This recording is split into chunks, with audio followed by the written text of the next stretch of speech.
Well, good morning, guys. It's Pastor Andy. I want to welcome you into my home for devotions today. We're looking through the Beatitudes here in Matthew chapter 5, the blessed life, the life that is blessed, the person who is blessed by God. And I want us to jump right into it today. One day he saw the crowds gathering. Jesus went up on the mountainside and sat down. His disciples gathered around him, and he began to teach them. God blesses those who are poor and realize their need for him, for the kingdom of heaven is theirs. God blesses those who mourn, for they will be comforted. God blesses those who are humble, for they will inherit the whole earth.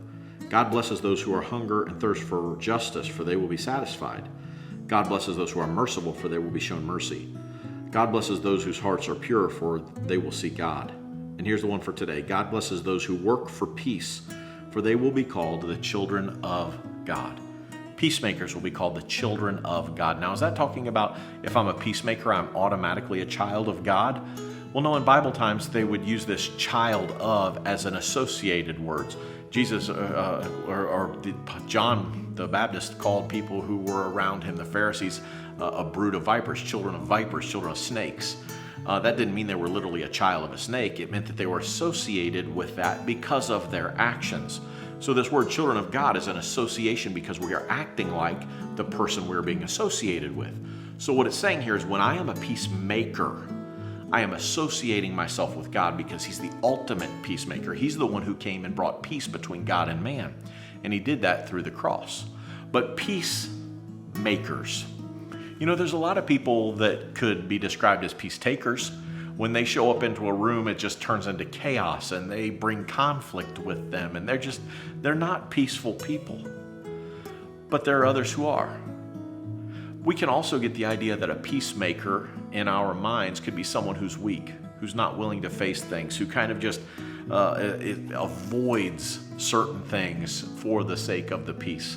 That's not being a peacemaker. That's being a peace faker. You're just faking peace. You're faking because you're avoiding certain things. That's not what this is talking about either.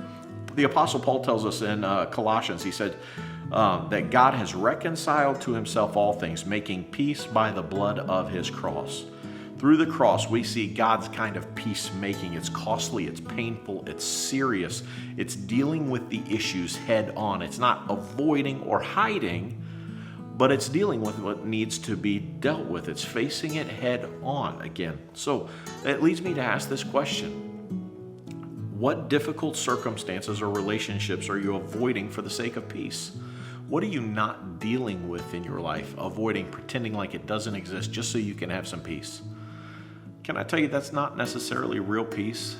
That's not being a peacemaker. That's a peace faker. We've got to deal with things in our life. Sometimes we have to deal with a difficult situation, a difficult person, in order to bring peace and reconciliation.